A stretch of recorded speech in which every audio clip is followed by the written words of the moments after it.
Vou contar mais uma linda história a partir de agora. Só que eu quero fazer antes um pedido para você. Se inscreva no canal. É um gesto tão simples para você e tão significativo para o canal. Entra no canal, se inscreva, curta, põe o teu joinha, acione o sininho. Para nós isso é muito importante. O canal ganha força e muito mais histórias a serem contadas. Por favor, se inscreva no canal. Agora, prepara o coração, porque a história de hoje é linda.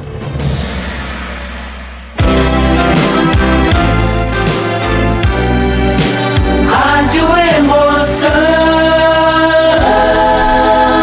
Paulinho Boa Pessoa. A verdade de cada um.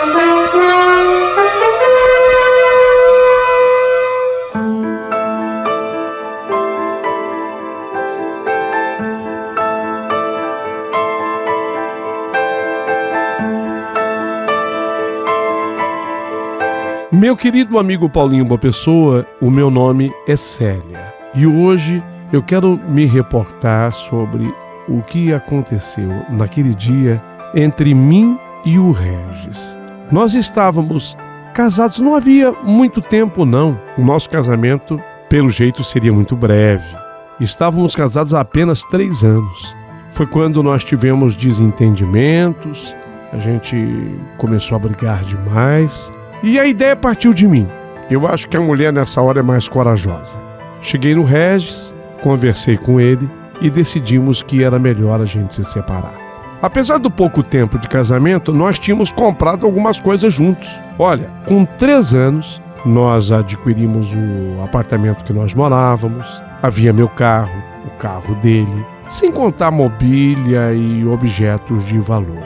Então, quando o casal se decidiu pela separação, apesar dessa ideia ter partido da minha pessoa, começou a haver aquele desentendimento.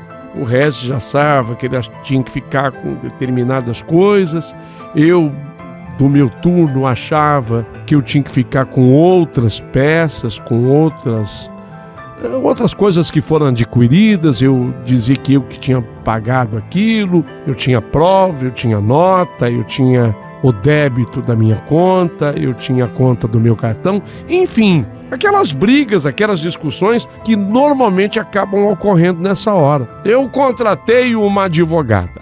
O Regis, por sua vez, acabou contratando um advogado. Afinal de contas, parece que haveria litígio. Não ia dar para ser uma separação amigável, porque nós começamos a bater de frente. Mas a advogada que eu havia contratado, de nome Esther, era uma senhora de 58 anos. E ela havia passado por um processo de separação. Então essa senhora, advogada contratada por mim, chegou em mim e falou: Célia, desculpe a minha intromissão, mas é que eu também passei por um processo de separação muito parecido com esse que você está vivendo agora com o Regis.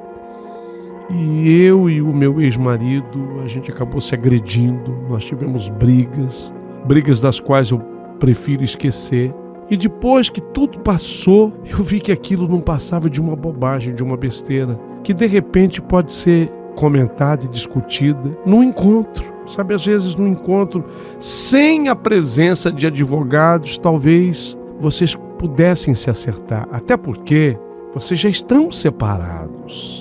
Pelo que me consta, vocês já estão separados há pelo menos 4 meses. Realmente era esse tempo. Tem razão, 4 meses. Se você quiser, eu vou intermediar um encontro, sem a presença do advogado dele, sem a minha presença. Você e o Regis no almoço. E aí no almoço vocês conversam e tentam numa boa, sabe, encontrar um denominador comum, porque uma coisa eu digo a você, do alto dos meus 50 e lá vai cacete de anos. Um ruim acordo, digo até mais, um péssimo acordo, ele é infinitamente melhor do que uma boa briga. É o que eu penso, minha amiga. Para que a agressão? De repente, vocês nem precisam de um advogado. Você de um advogado e ele de um advogado. Parece que eu estou jogando contra o meu patrimônio, mas em verdade, Célia, eu estou jogando a favor do humano. Eu estou jogando a favor do ser humano. Eu prefiro que vocês se entendam. Posso tentar esse almoço? Eu dei risada na hora. Eu dei risada porque eu sinceramente achava impossível que isso pudesse acontecer. Assim como impossível eu achava que essa solução pudesse ser encontrada num almoço. De que jeito nós iríamos entrar num acordo?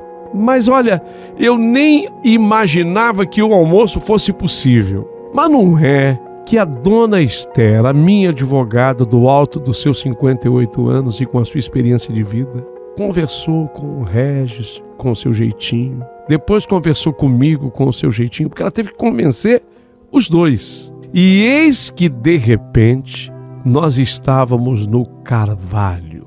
Carvalho é o nome do restaurante onde ela havia marcado o almoço. Aliás, diga-se de passagem, é um restaurante bastante aprazível e chique no lugar em que nós moramos. Estávamos, eu e Regis, no Carvalho. Nem eu acreditava, muito menos o Regis. Quem olhasse até de fora nem poderia notar, sobre a luz calma daquele restaurante, o Carvalho, aquele jovem casal sentado. Eu e Regis, um em frente ao outro. Mas agora eu passo a falar de mim na terceira pessoa, para que eu seja apenas uma narradora estanque dessa história, se é que vocês me permitem. Então, eu começo assim. A moça daquele casal tomava sua xícara de chá. Aliás, a moça amava chá e acreditava no dito que tal beberagem acalma nervos. Ele, o rapaz, o senhor Regis, ele colocou o cigarro na boca, depois tirou o cigarro da boca, vendo que ali não era permitido fumar. Os olhos se cruzaram e a respiração em alguns momentos era pesada. Tantas lembranças aquele lugar, o Carvalho, o restaurante, despertava. Fora exatamente ali o primeiro beijo do casal, as primeiras juras, tudo de um modo tão perfeito que nem parecia ser real a tamanha felicidade. Aquele lugar, aquelas cadeiras, aquele aroma, cheirinho de coisa boa, cheirinho de restaurante, lugar aprazível, limpo.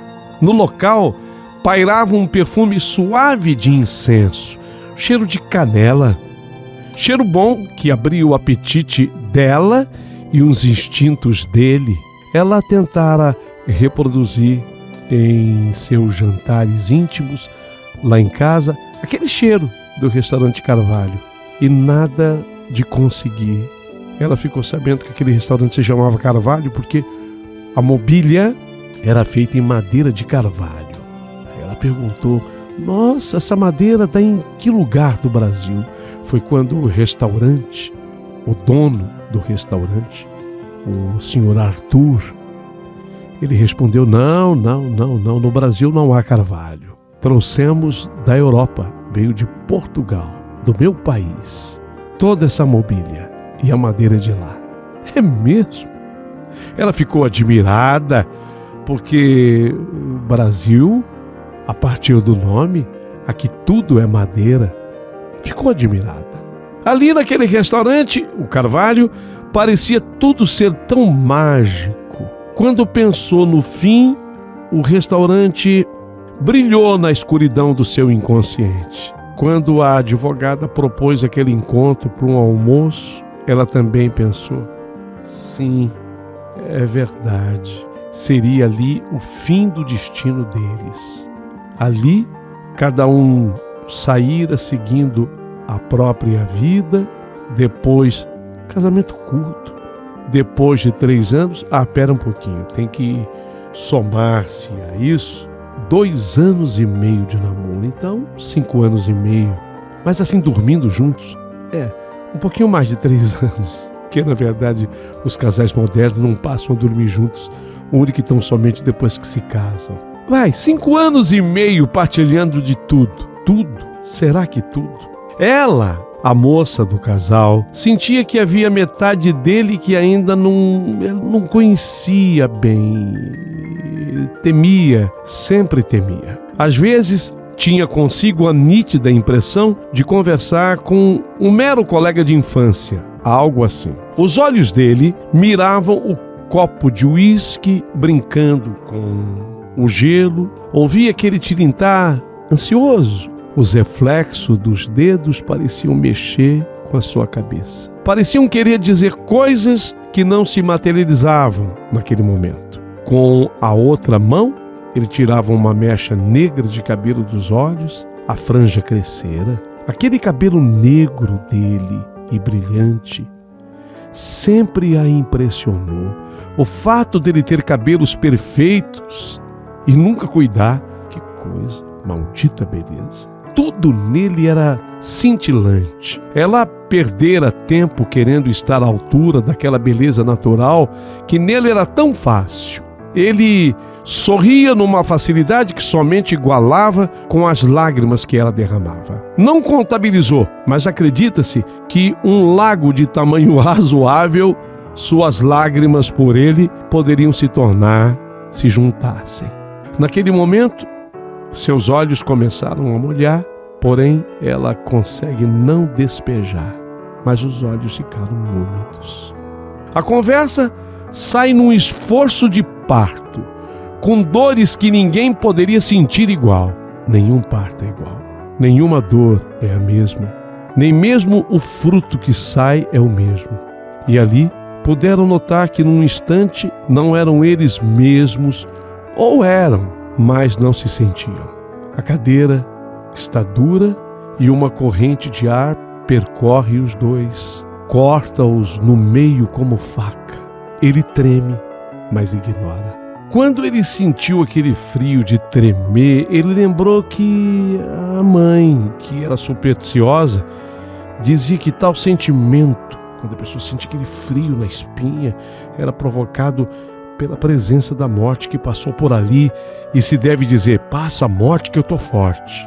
Ela, a morte, não passou. Na verdade, sentou-se à mesa. Pensou ele, olhando a cara da esposa, que ainda bebe aquele chá. Bebe com as duas mãos, feito uma criança que, ainda insegura, experimenta a vida aos poucos. A vida é uma xícara de chá que é sorvida aos poucos e também aos poucos se acaba. Ficaria bem essa frase escrita em alguma lápide, talvez a dele um dia. A morte é negra. Negra? Não. Talvez seja uma cor difusa, confusa, infusa, ou o que for, mas negra nunca. Uma das joias que presenteou no 2º aniversário de casamento, ou teria sido no 3º, fora justamente aquele anel, ônix, e seu brilho negro representava todo esse sentimento que nunca soube explicar. Regis pensou nessa hora, seu amor por ela era ônix brilhante. Um amor negro, não como a morte, mas como a vida. Sim, pois a vida é negra, é noite. E na noite que sonhamos, que nos inspiramos, que fazemos amor, e ela, aquela moça, diante dele, nós, debaixo de um edredom, na cama. Ele até sorriu com as lembranças. Eles se entendiam tanto na cama. Do que tá rindo? Sua voz era delicada, com um toque de firmeza. Como costumava dar ordens para ele, pequenas ordens, pequenos mandos que, no amor, ele se permitia, no amor somente. Acabado o amor, nada. Tô rindo de nada, disse, parando de mover aqueles cubos deformados no copo. Uma música aqueceu aos poucos o lugar. Os toques de pianos fizeram ela lembrar de suas primeiras aulas. Puxa, estou me lembrando das primeiras aulas de piano, ela pensou. Acreditava naquela época ter nascido para música, mesmo quando seus dedos não obedeciam, tocando sempre em teclas erradas. A professora de piano, alemã, era nariguda, fazia-lhe careta de reprovação. Menina, toca direito a tecla do piano. Divertia-se com aquela simples lembrança. Sentiu-se bem em saber que lhe restavam lembranças que ele não fazia parte. Por exemplo, as aulas de piano, ela nem Ela nem o conhecia ainda. Estranha liberdade, notável egoísmo. O quanto dela pôde esquecer, até que a morte o separe. E agora o que resta? Voar? Queria ter asa, mas passarinho que viveu anos dentro da gaiola fica meio bobo. Quando sai da gaiola nem sabe voar. Ela estava boba, era assim que ela estava. Há 4 meses já fora do casamento, mas boba, não sabia voar. O mundo parecia para ela muito grande e isso a amedrontava, a grandeza do mundo. Sentiu-se minúscula, uma fagulha que vento sopra, que vento apaga. Sentiu-se frágil, queria colo, queria um abraço descompromissado. Beijou a aliança ainda pendurada no dedo. A partir daquele dia, o dedo dela ficaria nu. Por que ela estava com a aliança? Ela não tinha tirado do dedo ainda. Talvez para não ter ficado nu. Nudez de alma, nudez de vida. A nudez do passarinho que ousaria investigar o mundo, o grande mundo. Ela ia poder voar. Se ela ficaria nua a partir daquele momento, o mundo também se desnudaria e ambos fariam amor sem compromisso. Sei lá, gerando filhos, herdeiros da felicidade. Essas ideias tornavam-na incrivelmente leve, que um vento mais forte vindo da janela por trás dele poderia levá-la e deixaria. Nasceu para voar. Sabia agora que ela tinha nascido para voar. Seu lugar não era presa às imundícies deste mundo, ela ganharia o céu. Mas eis que de repente, ela escuta dele: vamos dançar? Quê? Ela não tinha entendido, ou pelo menos ela parecia não ter entendido. E ele repetiu: vamos dançar? Ela disse num tom calmo, porém de ordem: vamos sim. Nessa hora sorria tanto que cativava até a simpatia de quem olhasse para ela. Ele, quando fez o convite, achava que ela nunca aceitaria. O pedido fora feito à toa, no impulso. Talvez ele tivesse pensado, e é verdade, pensou mesmo, que ela não aceitaria. O vamos dançar dele saiu assim. E ela, sim, aceitou assim. Ela aceitara por ser a única vez. O único resquício daquele falecimento de vida 2. Levantaram-se da mesa, ele pegou-a cortesmente e ela se permitiu que ele a pegasse. Enlaçou-a em volta da cintura e dançaram aquela música mágica. A música foi executada ao piano, doces notas do piano. Os pés soltos, mãos atadas, rostos quase colados, os corações batiam num ritmo único, perfeito. Quem olhasse de fora não poderia imaginar que aquela seria a última dança, o último toque, o último ritmo a 2. Quem quer que olhasse não conseguiria calcular a tamanha distância que estabeleceu-se entre aquele casal. O amor tinha evaporado, secou na adega da vida, acabou-se no estoque, secaram as videiras. Restou respeito, pelo menos? Bom, em homenagem ao respeito, dançavam uma música de outros, talvez daquele casal idoso da mesa ao lado que festejava mais um ano de casamento.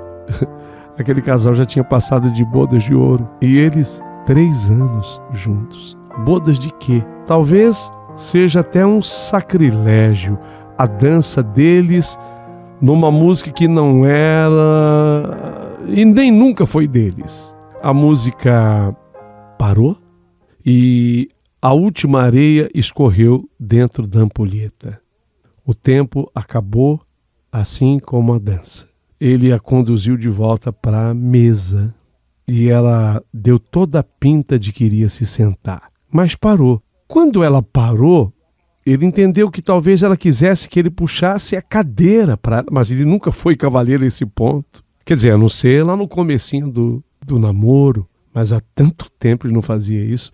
Será que ela parou esperando esse gesto dele? Ela parou. Falou: caramba, eu tô dando um fora aqui, eu acho que ela tá querendo que eu seja cavalheiro, vou puxar a cadeira para ela. Mas quando ele fez menção de puxar a cadeira, ela foi quem o puxou em direção à pista de novo. Vamos dançar mais uma? Ele olhou para ela olhou para ele. Dançar mais uma música? Sim, mais uma música. Eles foram para a pista e ela balbuciou de forma que a pessoa que estava ao piano, um exímio de um pianista, conseguiu ler os lábios dela, o pedido da música, que era muito conhecida, mas era deles, a música deles, La Vie en Rose. Se você não ouviu, nem nunca ouvirá, mas o pianista escutou. Tocou, a vida é rosa, verdade, mas nem sempre. Ela não é rosa quando a gente se separa, ela é rosa quando a gente se une, se junta. Enquanto o pianista tocava agora a música deles, foi automático. Ela olhou nos olhos dele, ele olhou nos olhos dela e eles se beijaram. Foi um beijo apaixonado, tão apaixonado, que quem estava lá no restaurante aplaudiu. E eles ficaram com uma vergonha da plateia, porque qual era a vergonha que eles sentiram?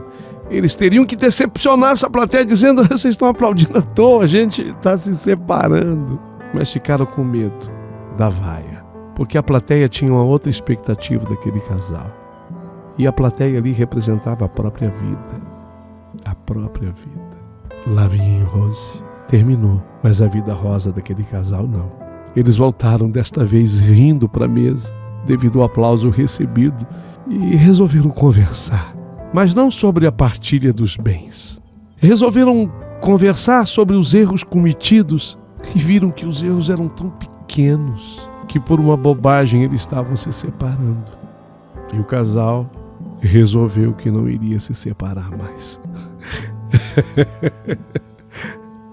Saíram assim, rindo daquele restaurante Carvalho. Talvez tão firmes juntos quanto a firmeza da madeira que emprestava o nome ao restaurante. Carvalho, firme. Veja que eu não usei a expressão dureza, mas firme. Firme como os encaixes do carvalho. O casal se reencaixou. Faltava aquilo. Houve praticamente um novo casamento. Tanto que convidaram